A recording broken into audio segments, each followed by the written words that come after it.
Notre planète Terre possède un système naturel qui la maintient suffisamment chaude pour que la vie puisse s'épanouir. Ce système s'appelle l'effet de serre. Imaginez la Terre enveloppée d'une couverture confortable de gaz. Ces gaz piègent une partie de la chaleur du Soleil, tout comme une serre garde les plantes au chaud. Sans l'effet de serre naturel, notre planète serait trop froide pour que nous puissions survivre.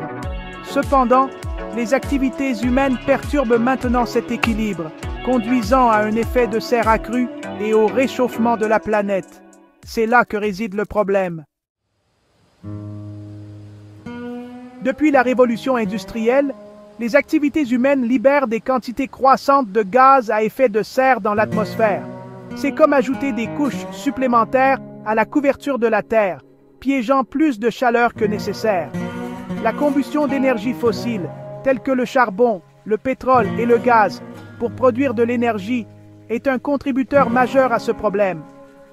Lorsque ces combustibles sont brûlés, ils libèrent du dioxyde de carbone et d'autres gaz à effet de serre dans l'atmosphère. La déforestation est un autre facteur important, contribuant à l'effet de serre accru. Les arbres jouent un rôle vital en absorbant le dioxyde de carbone de l'atmosphère grâce à la photosynthèse. Lorsque les forêts sont abattues ou brûlées, ce carbone stocké est rejeté dans l'atmosphère, augmentant encore la concentration de gaz à effet de serre.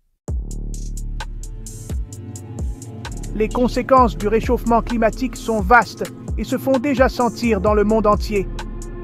L'un des effets les plus visibles est la fonte des glaciers et des calottes glaciaires, contribuant à l'élévation du niveau de la mer. Cela représente une menace importante pour les communautés côtières et les zones de faible altitude. Le réchauffement climatique entraîne également des événements météorologiques plus extrêmes, tels que des vagues de chaleur, des sécheresses et des pluies intenses. Ces changements ont un impact sur la santé humaine, l'agriculture et les infrastructures. L'élévation du niveau de la mer et les événements météorologiques extrêmes peuvent déplacer des populations, entraînant des migrations et des réfugiés climatiques. Quatrième partie, chaque action compte, les mesures que nous pouvons prendre pour lutter contre le changement climatique. L'urgence de la crise climatique exige une action immédiate de tous les secteurs de la société. Heureusement, il existe de nombreuses choses que les individus, les communautés et les gouvernements peuvent faire pour atténuer le changement climatique et s'adapter à ses impacts. L'une des actions les plus efficaces que nous pouvons entreprendre est la transition vers des sources d'énergie propres et renouvelables. Cela signifie réduire notre dépendance aux combustibles fossiles et investir dans l'énergie solaire, éolienne, hydraulique et géothermique. En passant à des sources d'énergie plus propres, nous pouvons réduire considérablement les émissions de gaz à effet de serre du secteur de l'énergie.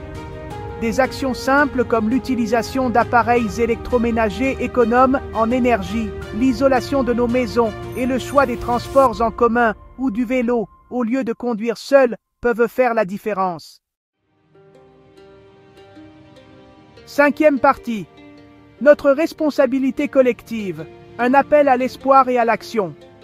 La crise climatique est un défi mondial qui exige une réponse collective.